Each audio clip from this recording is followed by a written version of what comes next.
Question tag ये एक ऐसा टॉपिक है जो ना सिर्फ आपके बोर्ड एग्जाम में या अदर कॉम्पिटिटिव एग्जाम में, बल्कि इसका प्रयोग करके आप स्पोकन में भी बातचीत कर सकते हैं। तो हाँ बाबू, आज हम लोग पढ़ेंगे क्वेश्चन टैग। तो डियर स्टूडेंट्स, इस टॉपिक को अच्छी तरीके से समझना है। आज हम लोग बात करेंगे बेसिक से एडवांस लेवल तक, यानी पूरे बेसिक से आज हम लोग लेकर के चलेंगे कि क्वेश्चन टैग होता क्या है, क्वेश्चन टैग को बनाया कैसे जाता है और कैसे इसका देखते ही हम लोगों को आंसर करना है। तो सबसे पहले यहाँ पे हमको समझना है कि क्वेश्चन टैग का मतलब होता क्या है। तो सभी कोई जानते होंगे, आप लोग बचपन से ही पढ़े, क्वेश्चन का मतलब क्या हो जाता है, प्रश्न हो जाता है, और टैग का अर्थ होता है चिन्ह। टैग का अर्थ क्या हो जाएगा, चिन्ह।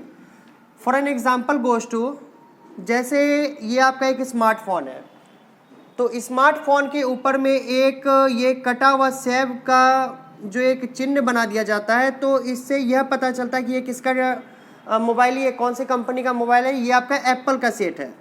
तो ये जो आपका चिन्ह है इसी को कहा जाता है टैग, यानी ये चिन्ह जो है ये इस कंपनी को क्या करता है, सूचित करता है। तो टैग का सीधा सीधा सा अर्थ में हो जाता है चिन्ह। तो हमको तो पता चल गया कि टैग का मतलब हो जाता है चिन्ह। अब इसका डेफिनेशंस को देखते हैं कि क्वेश्चन टैग कहते किसे हैं या क्वेश्चन टैग होता क्या है।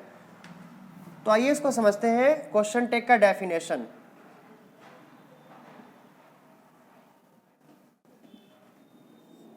बहुत ही आसान से शब्दों में, a very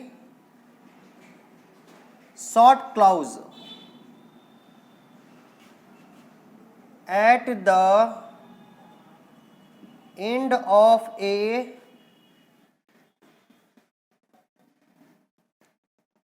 statement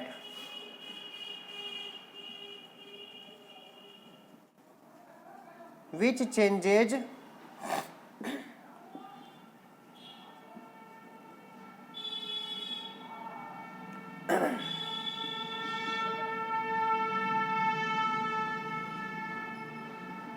into a question। तो गाइज, जैसा कि यहाँ पे इसका डेफिनेशन, इसका परिभाषा लिख दिया गया है कि a very short clause, clause का मतलब होता है पद समूह, या इसको आप शब्द भी कह सकते हैं, यानी बहुत ही संक्षिप्त पद समूह, बहुत ही छोटा सा short form at the end of A statement, यानी जो आपका स्टेटमेंट दिया हुआ है, जो आपका कथन दिया हुआ है, उसके लास्ट का बहुत छोटा सा clause, which changes the statement into a question, जो किसमें, प्रश्न में इसको कन्वर्ट कर देता है, जो कथन को किसमें कन्वर्ट कर देता है, उसको एक क्वेश्चन में, उसको प्रश्न में कन्वर्ट कर देता है। इसी को क्या कहा जाता है, इसी को तो हम लोग क्वेश्चन टैग कहते हैं। सीधी सी बात है। तो याद रखिएगा कि a very short clause at the end of A statement which changes the statement into a question, यानी शब्दों का एक वैसा छोटा सा समूह जो किसी वाक्य के लास्ट में लग करके उस पूरे वाक्य को प्रश्न में कन्वर्ट कर देता है। इसी स्टेटमेंट को क्या कहा जाता है, इसी क्लाउज को कहा जाता है क्वेश्चन टैग। तो क्वेश्चन टैग का प्रयोग कहाँ पे किया जाता है, तो क्वेश्चन टैग का प्रयोग बाबू किसी भी सेंटेंस में कन्फर्मेशन, यानी कि अपनी बात को सुनिश्चित करने के लिए प्रयोग किया जाता है। यहाँ तक हम लोगों को समझ में आ गया। अब कौन से रूल को हम लोग फॉलो करके या कौन से हम लोग कॉन्सेप्ट को समझने के बाद क्वेश्चन टैग को बनाया जाता है, तो केवल इसमें हम आपको आज 3 कॉन्सेप्ट पढ़ाएंगे, और 3 कॉन्सेप्ट को समझने के बाद क्वेश्चन टैग बनाना हो जाएगा आपके लिए और भी आसान। तो गौर से देखेंगे, इस टॉपिक को ध्यान से समझेंगे। ये हमारे 3 रूल कौन कौन से हैं। सबसे पहला रूल, ज्यादा हम लोग समय ना बर्बाद करते हुए डायरेक्ट आते हैं टू द पॉइंट पे। सबसे पहला रूल जो मोस्ट इंपॉर्टेंट रूल होने वाला है, सबसे पहला रूल कि यदि if the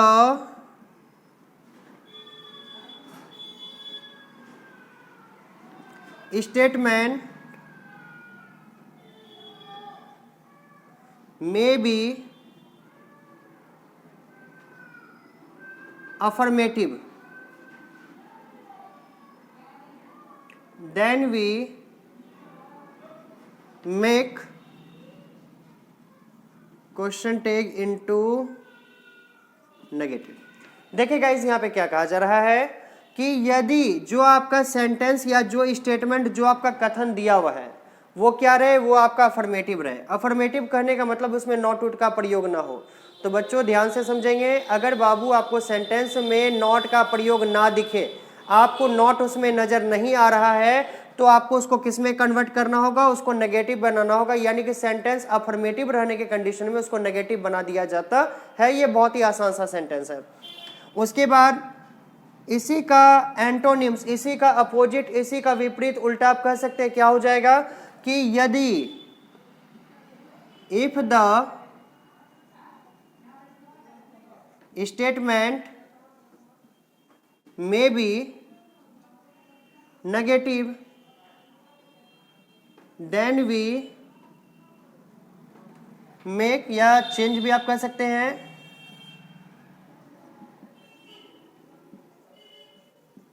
affirmative.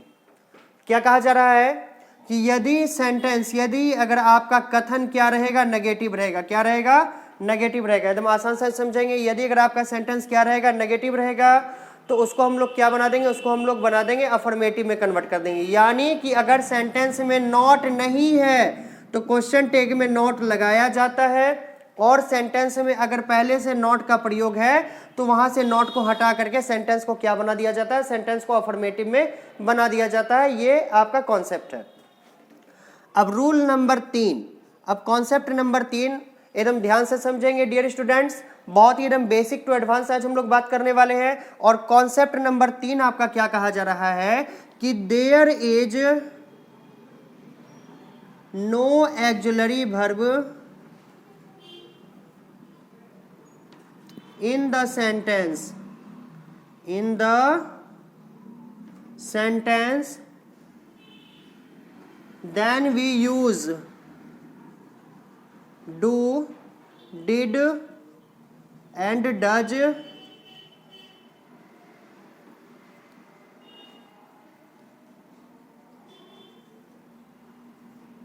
according to the sentence। ध्यान से समझेंगे, क्या कहा जा रहा है कि there is no auxiliary verb. अब इसमें एक नया टॉपिक आ गया आपका, एक्जुलरी वर्ब।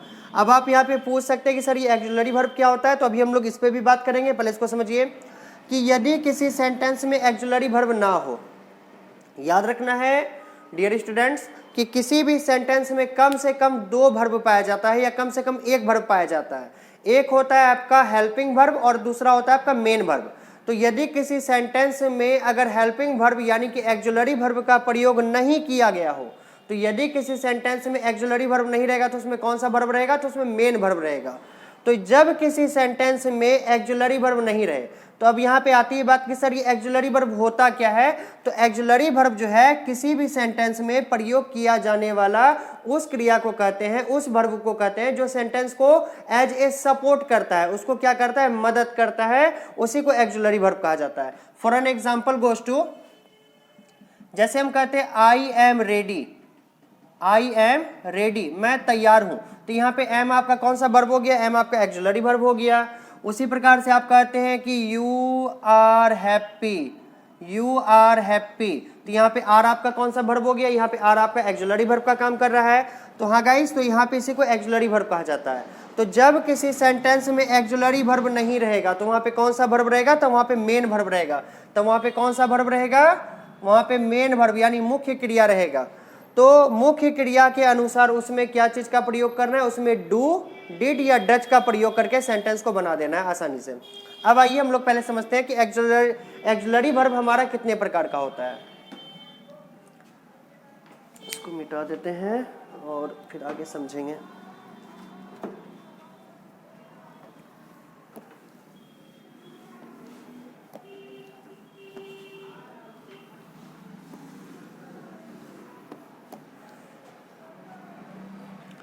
अब गाइज यहाँ पे हमारा जो आ रहा है एक्जुलरी वर्ब,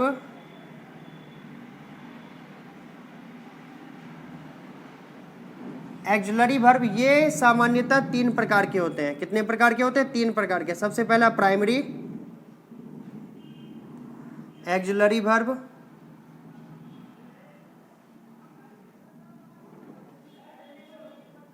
नंबर दूसरा मॉडर्न एक्जुलरी वर्ब, और नंबर तीसरा मार्जिनल।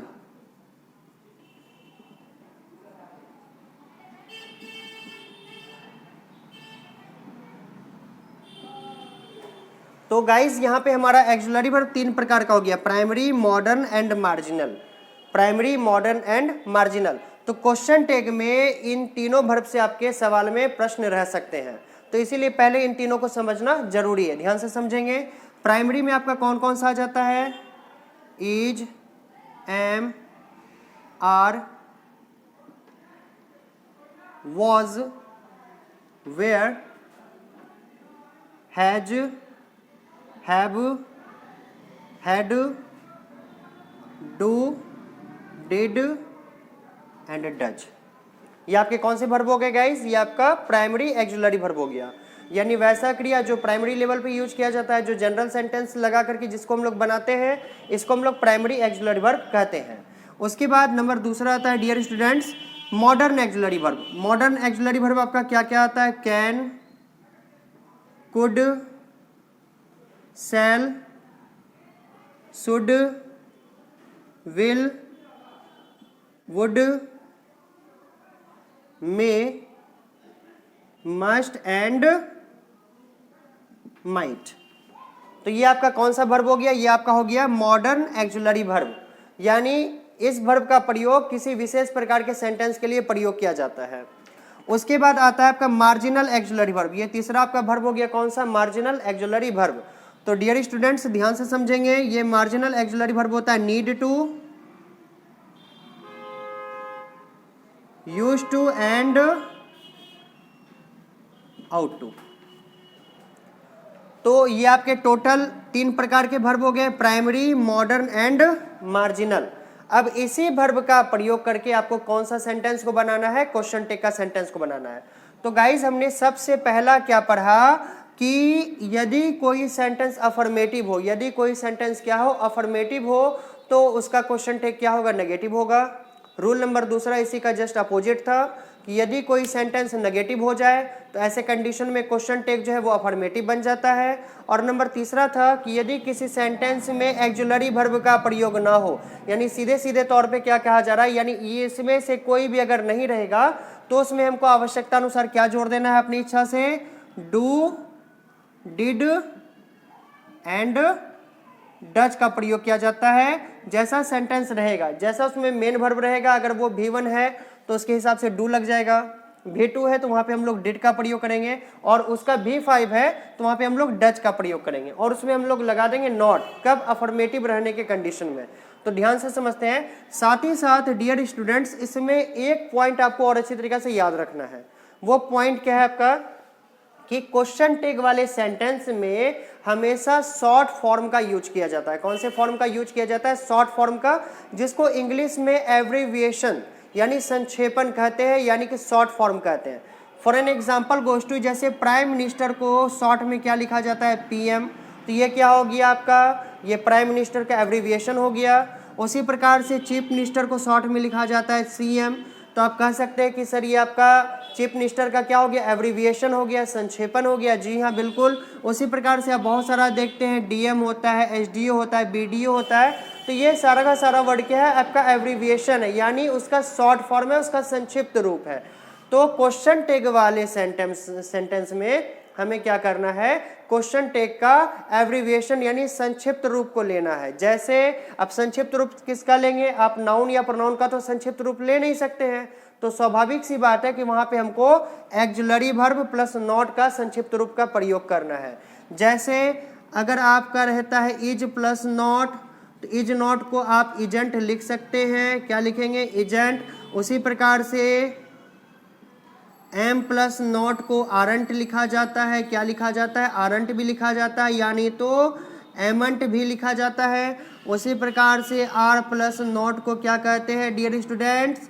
इसको हम लोग आरंट कहते हैं। तो यहाँ पे ये जो आ रहा है ये क्या है? ये आपका अपोस्ट्रोफ है, जिसका अर्थ होता है का के की, का के की, या जैसे किसी के नाम के साथ भी आपका जुड़ करके उसका का लग जाता है। तो यहाँ पे हम लोग क्या करेंगे? यहाँ पे इज नॉट को एजेंट पढ़ेंगे, एम नॉट को आरंट या एमंट पढ़ेंगे। उसी प्रकार से आर नॉट को आरंट पढ़ा जाता है। उसी प्रकार से जैसे डू नॉट को डोंट लिखा जाता है, डू प्लस नॉट, तो डू नॉट को क्या लिखेंगे? डोंट। उसके बाद डिड नॉट को डिडंट, डिड नॉट को डिडंट, डज नॉट को क्या पढ़ेंगे, डज प्लस नॉट, जल्दी से बताइए, डज नॉट को क्या पढ़ेंगे, डज नॉट को पढ़ेंगे डजंट, डज नॉट को क्या पढ़ेंगे डजंट। उसी प्रकार से has not, hasn't, have not, haven't. तो आई होप कि ये आपको समझ में आ रहा होगा कि इसका हम लोग संक्षेपण कैसे करेंगे, इसको शॉर्ट फॉर्म में कैसे बनाएंगे। केवल बीच वाले ओ को हटा देना है और उसको किस में कन्वर्ट कर देना है, उसको पोस्ट्रॉफ में कन्वर्ट करने के बाद उसके जस्ट बगल में लगा देना है हमको टी। तो ये हमारा बन जाएगा उसका शॉर्ट फॉर्म। तो क्वेश्चन टैग में इन्हीं शॉर्ट फॉर्म का प्रयोग किया जाता है। अब हम लोग आते हैं डायरेक्ट सवाल पे। कॉन्सेप्ट हमको पता चल गया, कॉन्सेप्ट एकदम बहुत आसान है डियर स्टूडेंट्स, तो याद रखेंगे। सबसे पहला कॉन्सेप्ट क्या था कि यदि मूल कथन यानी कि आपका स्टेटमेंट जो आपका दिया हुआ है, जो सेंटेंस दिया हुआ है, वो अगर अफर्मेटिव रहेगा तो हमको नॉट लगा देना है। नॉट लगाने के बाद उसको इस रूप में कन्वर्ट कर देना है एक्सुलरी वर्ब के साथ, और उसके जस्ट बाद हमको जोड़ देना है प्रोनाउन। क्या जोड़ देना है, प्रोनाउन। और प्रोनाउन किसका होता है, प्रोनाउन जब भी होता है किसी नाउन का होता है, यानी सेंटेंस का सब्जेक्ट जो होगा अगर लड़का है तो ही और लड़की है तो सी। इस बात को याद रखेंगे आप लोग। और अगर एक से ज्यादा नाउन आपस में एंड से जुड़ा हुआ रहे, अगर एक से ज्यादा नाउन आपस में एंड से जुड़ा हुआ रहेगा तो उसके लिए प्रोनाउन किसका प्रयोग करेंगे, उसके लिए प्रोनाउन दे का प्रयोग किया जाता है अकॉर्डिंग टू रूल। तो आइए इसको अब हम लोग सवाल के माध्यम से समझते हैं। जैसा कि यहाँ पे क्वेश्चन दिया जा रहा है, क्वेश्चंस को ध्यान से समझेंगे। क्वेश्चन है कि यू आर इल, ये आपका क्वेश्चन है गाइस। तो यू आर इल इसका मतलब हो गया आप बीमार हो या तुम बीमार हो। तो इसका बोला जा रहा है क्वेश्चन टैग बनाने के लिए। तो सबसे पहले क्या करेंगे, क्वेश्चन को सेम टू सेम उतार देंगे, यू आर इल। अब उसके बाद यहाँ पे लास्ट में मारा जाता है कॉमा। कभी भी गलती से डियर स्टूडेंट्स ध्यान देंगे, गलती से यहाँ पे फुल स्टॉप का प्रयोग नहीं करेंगे, यानी कि सेंटेंस अभी हमारा कंप्लीट नहीं हुआ है, इसको हम यहाँ पे कॉमा मारने के बाद अब हम क्या बनाएंगे, इसका क्वेश्चन टैग। तो क्वेश्चन टैग में हमने आपको बताया क्या चाहिए हमको चाहिए एक्सुलरी वर्ब। अब एक्सुलरी वर्ब में क्या जोड़ देंगे, नॉट, क्योंकि सेंटेंस हमारा क्या है, अफर्मेटिव है। सेंटेंस हमारा क्या है, अफर्मेटिव है। तो हमको क्वेश्चन टैग क्या बनाना होगा, नेगेटिव। तो यहाँ पे आर में जोड़ देंगे नॉट। आर में क्या जोड़ देंगे, नॉट। तो आर नॉट को आरंट लिखा जाता है। आर नॉट को क्या लिखा जाता है, आरंट। अब हमको चाहिए प्रोनाउन। क्या चाहिए, प्रोनाउन। तो प्रोनाउन किसका होता है, नाउन का होता है, और यू का प्रोनाउन यू होगा। यू का प्रोनाउन क्या होता है, यू होता है। और लास्ट में मार देंगे क्वेश्चन मार्क, क्योंकि टॉपिक हमारा कौन सा है, क्वेश्चन टैग है, इसलिए लास्ट में हमारा क्या लग जाएगा, क्वेश्चन मार्क। और ये मेरा आंसर बन करके तैयार। तो इसको हम लोग पूरा एक बार पढ़ते हैं, you are ill aren't you, you are ill aren't you. अगला क्वेश्चन देखते हैं। अगला क्वेश्चन जैसे कहा जा रहा है, Hari is poor, Hari is poor, ये आपका क्वेश्चन दिया गया है। अब इसको समझते हैं इसका क्या बनेगा, हरी इज पुअर। तो फर्स्ट ऑफ ऑल पहले आप यह कंफर्म हो जाए कि सेंटेंस हमारा क्या है। तो सेंटेंस हमारा जो स्टेटमेंट है वो हमारा अफर्मेटिव है। क्या है, अफर्मेटिव है। तो क्वेश्चन टैग क्या बनेगा, नेगेटिव बनेगा, स्वाभाविक सी बात है रूल नंबर 1 के अनुसार। तो यहाँ पे बन जाएगा आपका हरी इज पुअर। अब यहाँ पे क्या मारेंगे, कॉमा। क्या मारेंगे, कॉमा। अब कॉमा के बाद हमको क्या चाहिए, हमको चाहिए एक्सुलरी वर्ब प्लस नॉट। तो एक्सुलरी वर्ब हमको पता चल गया इसमें इज है। अब इज है तो उसमें जोड़ देंगे नॉट। तो इज नॉट को एजेंट कहा जाता है। क्या कहा जाता है, एजेंट कहा जाता है। और हरी के लिए यहाँ पे हरी लड़का है तो उसके लिए प्रोनाउन आ जाएगा ही, और लास्ट में जोड़ देंगे question mark, this is answer. ये आपका आंसर बनकर के तैयार है। उसके बाद अगला क्वेश्चन को देखते हैं हम लोग।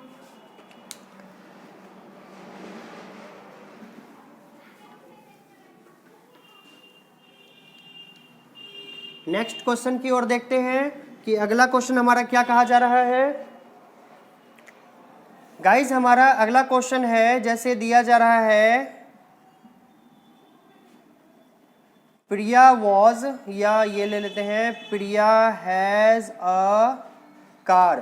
प्रिया हैज अ कार, ये हमारा क्वेश्चन है। तो प्रिया के पास एक कार है, प्रिया के पास एक कार है। तो क्वेश्चन टैग लगा करके इसका क्या आंसर हो जाएगा, सबसे पहले आप बनाएंगे प्रिया हैज अ कार। और हमने आपको क्या बताया, यहाँ पे गलती से भी कभी भी फुल स्टॉप का प्रयोग नहीं करना, यहाँ पे क्या मारना है, कॉमा। उसके बाद प्रिया हैज अ कार। अब हमको यहाँ पे मिल गया एक्सुलरी वर्ब, साथ ही साथ ये सेंटेंस मेरा क्या है, अफर्मेटिव है। क्योंकि अगर नेगेटिव रहता बाबू तो यहाँ पे नॉट पहले से आपका प्रयोग में रहता।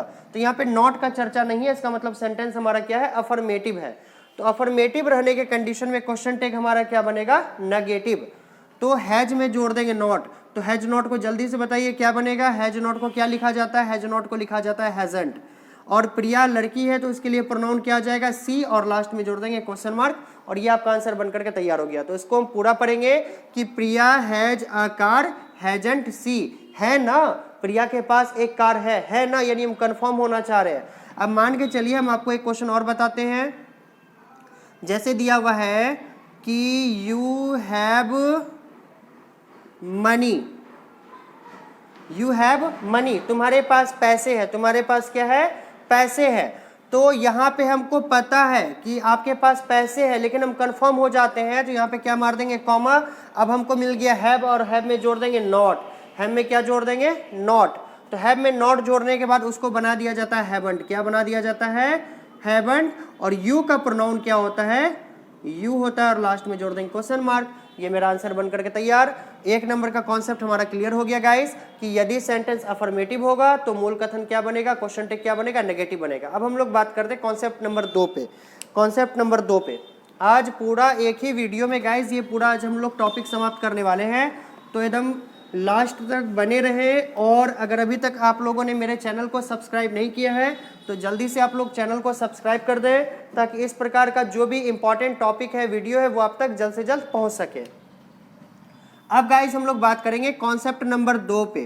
कॉन्सेप्ट नंबर 2 हमारा क्या था कि यदि सेंटेंस अगर नेगेटिव हो, यदि स्टेटमेंट अगर आपका क्या हो बाबू, ये नेगेटिव हो, तो क्वेश्चन टेक क्या बनता है, ये अफर्मेटिव बनता है। जस्ट ये पहले वाले रूल का क्या है, एंटोनिम्स है, उल्टा है, तो ध्यान से समझिएगा।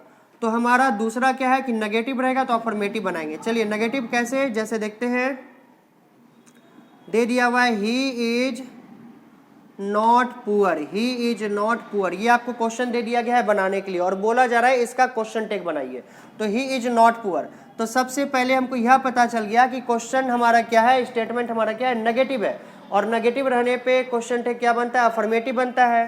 तो क्या बनेगा, he is not poor, question को सेम टू सेम डिक्टो उतार देना है। अब यहाँ पे क्या मारेंगे, कॉमा। अब कॉमा मारने के बाद अब देखो, हमने आपको बताया था कि यदि सेंटेंस आपका नेगेटिव रहेगा तो क्वेश्चन टेक अफर्मेटिव बनेगा, यानी अफर्मेटिव में नॉट का प्रयोग नहीं है, तो डायरेक्ट कौन सा वर्ब लेंगे, एक्जुलरी वर्ब। कौन सा वर्ब, एक्जुलरी वर्ब। तो ले लेंगे इज। अब यहाँ नॉट तो लगना है नहीं, तो डायरेक्ट हमको क्या चाहिए, प्रोनाउन। और प्रोनाउन किसका होता है, प्रोनाउन जब भी होता है एक नाउन का होता है। तो यहाँ पे ही का प्रोनाउन क्या हो जाएगा, ही, और लास्ट में जोड़ देंगे question mark. This is the answer, ये आपका आंसर बनकर के तैयार है।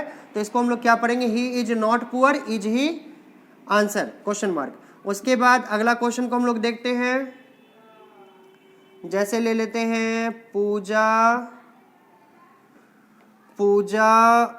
वॉज नॉट रेडी, पूजा तैयार नहीं थी, ये आपका क्वेश्चन है, पूजा वाज नॉट रेडी, पूजा तैयार नहीं थी। अब इसका हमको क्या बनाना है, क्वेश्चन टेक बनाना है। तो सबसे पहले क्या करेंगे, लिख देंगे पूजा वाज नॉट रेडी। अब यहाँ पे मारेंगे कॉमा। अच्छा यहाँ पे तो मेरा नॉट पहले से लगा हुआ है, यानी हमको वहाँ पे नॉट लगाने की कोई आवश्यकता नहीं है, केवल क्या ले लेंगे, एक्जुलरी वर्ब। तो लिख देंगे वाज। अब पूजा हमारा क्या है, नाउन, और पूजा के लिए प्रोनाउन क्या आ जाएगा, सी, और लास्ट में जोड़ देंगे क्वेश्चन मार्क, और ये मेरा आंसर बन करके तैयार हो गया। तो Pooja was not ready, was she, question mark, this is the answer, ये आपका बन करके तैयार है। तो हमारा कॉन्सेप्ट नंबर 2 भी कंप्लीट हो गया। अब हम लोग बात करेंगे कॉन्सेप्ट नंबर 3 पर। कॉन्सेप्ट नंबर हमारा 3 क्या है कि यदि सेंटेंस में एक्जुलरी वर्ब ना हो, तो मैंने आपको पहले ही बताया कि जब सेंटेंस में एक्जुलरी वर्ब नहीं रहेगा तो उसमें कौन सा वर्ब रहेगा, उसमें मेन वर्ब रहेगा। कौन सा वर्ब रहेगा, मेन वर्ब रहेगा। तो आइए मेन वर्ब से रिलेटेड अब हम लोग सवाल को देखते हैं। कॉन्सेप्ट नंबर 3 पे अब हम लोग बात करने वाले हैं। तो जैसे क्वेश्चन नंबर 3 में आपका कॉन्सेप्ट नंबर 3 में दे दिया जाएगा,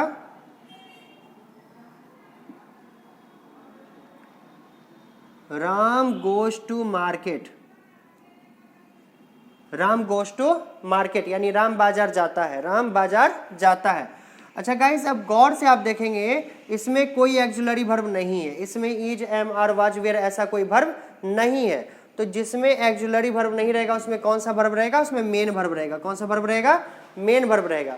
तो मेन वर्ब का यहाँ पे कौन सा रूप है, मेन वर्ब का यहाँ पे V5 है, यानी गो का वर्ब 5 गोज है।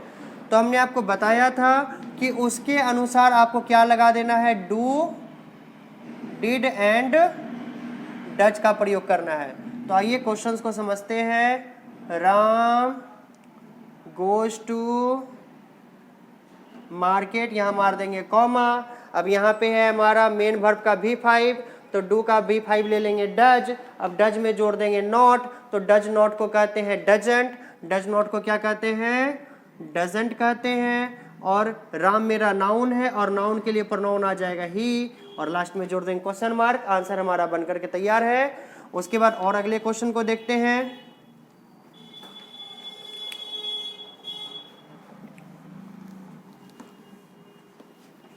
अगला क्वेश्चन आपका क्या कहा जा रहा है, जैसे दे दिया जाएगा आपको, पूनम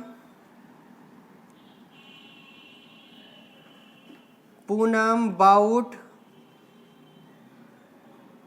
ए बुक, ये आपका क्वेश्चन है। Poonam bought a book, Poonam एक किताब खरीदी या पूनम एक किताब खरीदी थी, ये आपका क्वेश्चन दे दिया गया है। तो आप इसमें भी देख सकते हैं कि इसमें भी कहीं कोई एक्सुलरी वर्ब का प्रयोग नहीं किया गया है। तो मैंने आपको पहले ही बताया था कि जब किसी सेंटेंस में एक्सुलरी वर्ब नहीं रहता तो उसमें कौन सा वर्ब रहता है, मेन वर्ब। और यहाँ पे मेन वर्ब का ये है कौन सा रूप है, ये हमारा V2 है, यानी बाय का V2 क्या हो जाता है, बाउट। तो यहाँ पे जब V2 का प्रयोग है तो उसी प्रकार से हम लोग एक्सुलरी वर्ब डू का V2 क्या ले लेंगे, डिड ले लेंगे। तो इसको कैसे बनाएंगे, इसको बना देते हैं पूनम बाउट ए बुक। अब यहाँ पे क्या मार देंगे, कॉमा। अब यहाँ पे देखो गाइज, यहाँ पे मेरा V2 है, तो मैंने क्या कहा कि डू का V2 क्या ले लेंगे, डिड। अब डिड में जोड़ देंगे नॉट, क्योंकि सेंटेंस मेरा अफर्मेटिव है तो उसमें नॉट जुट जाएगा। तो डिड में जुटेगा नॉट, तो डिड नॉट को क्या कहा जाता है, जल्दी बताइए। डिड नॉट को कहा जाता है डिडंट। और पूनम मेरा नाउन है और नाउन के लिए प्रोनाउन क्या आ जाएगा, सी, तो डिडंट सी। इसका आंसर बन जाएगा Poonam bought a book didn't she question mark, this is answer. और मेरा आंसर बनकर के तैयार है। तो गाइस आई होप कि ये वाला टॉपिक आपको अच्छी तरीके से समझ में आ गया होगा। और इससे रिलेटेड अब आप अपने प्रैक्टिस सेट वाले किसी भी बुक से, यानी किसी भी बुक से अगर आप इस टॉपिक को अच्छी तरीके से समझ गए हैं, ये 3 कॉन्सेप्ट अगर आपको याद हो गया है कि यदि मेरा स्टेटमेंट अगर अफर्मेटिव होगा तो हमको क्वेश्चन टेक क्या बनाना है, नेगेटिव, यानी उसमें नॉट लगाना है। और अगर सेंटेंस मेरा क्या है, पहले से नेगेटिव है, यानी पहले से इसमें नॉट का चर्चा है, तो क्वेश्चन टेक में नॉट का प्रयोग नहीं करना है, केवल एक्सुलरी वर्ब और केवल प्रोनाउन के साथ उसको उतार देना है। और नंबर तीसरा, यदि सेंटेंस में अगर एक्सुलरी वर्ब नहीं रहेगा तो याद रखिएगा कौन सा वर्ब रहेगा, वहां पे मेन वर्ब रहेगा। कौन सा वर्ब रहेगा, मेन वर्ब। और मेन वर्ब रहने के कंडीशन में डू, डिड और डज का प्रयोग किया जाता है। अब स्टूडेंट्स एक क्वेश्चन हम लोग इसमें प्रैक्टिस कर लेते हैं कि जिसमें हमारा एक्सुलरी वर्ब भी रहे और साथ ही साथ हमारा मेन वर्ब भी प्रयोग किया गया हो। तो उसका हम लोग आंसर कैसे बनाएंगे, जैसे दे दिया हुआ रहेगा आपको, Rakesh did not go to school. अब आप देख सकते हैं कि इसमें डिड भी है प्लस गो भी है, यानी कि एक एक्सुलरी वर्ब है और आपका एक मेन वर्ब है। तो जब किसी सेंटेंस में एक से अधिक वर्ब का अगर प्रयोग किया जाता है तो सबसे पहला जो हमारा वर्ब मिलता है एक्सुलरी वर्ब, हम लोग उसको पकड़ के हम लोग क्या बना देंगे, उसका क्वेश्चन टेक बना देंगे। तो इसका आंसर क्या हो जाएगा, Rakesh did not go to school. अब लास्ट में मार देंगे कॉमा। अब यहाँ पे हमारा पहला क्या मिल गया, एक्सुलरी वर्ब डिड, और सेंटेंस मेरा क्या है, ये नेगेटिव है। तो मैंने आपको पहले ही बताया था कि अगर सेंटेंस नेगेटिव होगा तो उसका क्वेश्चन टेक क्या बनेगा, उसका क्वेश्चन टेक बन जाएगा अफर्मेटिव। तो इसको हम लोग क्या बना देंगे, डिड। और राकेश यहाँ पे नाउन है तो राकेश के लिए क्या आ जाएगा, he, did he, this is the answer. ये आपका आंसर बन करके तैयार है। तो आई होप कि गाइज ये टॉपिक आपको अच्छे तरीके से समझ में आ गया होगा। और ऐसे ही इंटरेस्टिंग टॉपिक को देखते रहने के लिए, जानते रहने के लिए, बनाते रहने के लिए जल्द से जल्द चैनल को आप लोग सब्सक्राइब करें। तो so guys, thank you so much.